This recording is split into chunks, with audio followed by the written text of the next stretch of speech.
শুভ নববর্ষ। সবাই কেমন আছো? আর আজকের দিন সবার কেমন কাটলো? সত্যি বলতে কি আমার আজকের দিনের জন্য তেমন কোনো প্ল্যান ছিল না। কিন্তু আমার ছোট বোন আবদার করে বসলো সে পান্তা, ইলিশ আর ভর্তা খাবে। তো কি আর করার, ওর ছোট্ট একটা কথার আবদার রাখতে গিয়ে পুরো সিনটাই চেঞ্জ হয়ে গেল।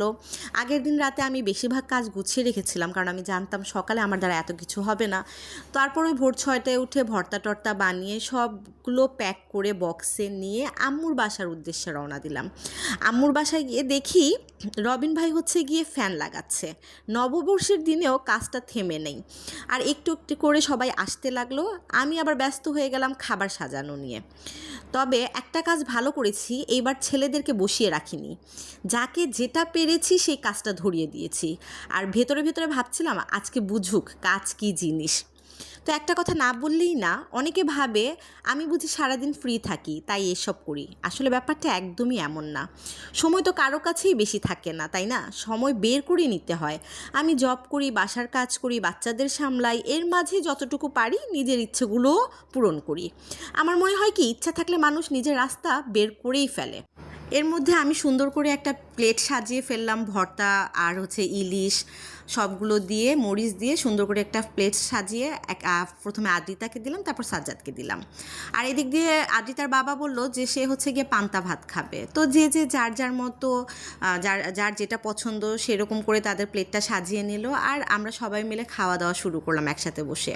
খাওয়া দাওয়া শেষ করে জম্পেশ একটা আড্ডা দিলাম। তারপরে প্ল্যান ছিল যে মেলায় যাব, কিন্তু তখন এমন ক্লান্ত লাগতেছিল যে মনে হচ্ছিল না, মেলা বাদ দিয়ে আমি হচ্ছে গিয়ে একটু ছাদে যাই। ছাদে গিয়ে দেখি ছাদে তো দারুণ একটা বাতাস, চুলগুলো এমনভাবে উঠতেছিল মানে নিজেকে একদম সিনেমার নায়িকা মনে হচ্ছিল। শুধু সমস্যা একটাই, নায়ক নাই। না, মজা করছি। তো ছাদে গিয়ে খুবই চমৎকার এবং সুন্দর একটা মুহূর্ত আমরা সবাই মিলে কাটালাম। আর এদিক দিয়ে আদ্রিতা ছবি তুলতে ব্যস্ত। আদ্রিতার ছবিগুলো না বরাবরই খুব সুন্দর হয়, মাশাআল্লাহ। ছোট মানুষ তো, ওর ছবিগুলো আমাদের সবার চাইতে খুবই সুন্দর হয়। আর ওর ফটো লুকটা মাশাআল্লাহ খুবই সুন্দর হয়। তো এদিক দিয়ে হচ্ছে গিয়ে আমি রেলিংয়ের পাশে বসে ছবি তুলছিলাম আর মনে মনে খুব ভয় পাচ্ছিলাম। কিন্তু কি আর করার, শখের তোলা 16 আনা নাকি 12 আনা। তো শখ পূরণ করার জন্য ভয়কে দমিয়ে রেখে ছবি তুলতে বসে পড়লাম। ছবি তোলার পরে আমাদের ক্যামেরাম্যান বলল যে আমাকেও ছবি তুলে দে। তো আদ্রিতা হচ্ছে গিয়ে আমাদের ক্যামেরাম্যানকে ছবি তুলে দিল। তারপরে আমরা সবাই মিলে নিচে চলে আসলাম। তো বৈশাখ বলে কথা, মিষ্টি মুখ না করলে কি হয়। তো আমরা হচ্ছে গিয়ে দই, ছানা, মিষ্টি এগুলো সব কিছু নিয়ে এসেছিলাম। মজার মজার খাবার খাবো আজকে। তো সবাই মিলে একসাথে বসে আমরা হচ্ছে গিয়ে মিষ্টি মুখ করে ফেললাম। এর মধ্যে আমরা রিল্যাক্সে কিছুক্ষণ আরামও করলাম, রেস্টও নিলাম, আর একসাথে সবাই মিলে দই মিষ্টি এগুলো খেলাম। তো মিষ্টি খেতে খেতে এদিক দিয়ে ওরা প্ল্যানিং করে ফেললো যে ওরা সবাই মিলে মেলায় যাবে, কিন্তু আমি তো যাব না, তাই আমি বাসায় বসে আইসক্রিম খেয়ে একটা ঘুম দিলাম।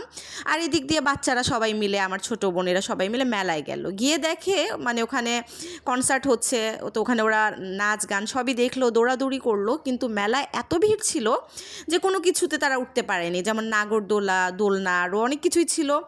তো কি আর করার, মন খারাপ করে তারা হচ্ছে গিয়ে বাসায় ফিরে আসছে। তা আদিতার চেহারা দেখে বোঝা যাচ্ছিল যে তার মন খারাপ, তারপরে সে একটু ভাব নিল।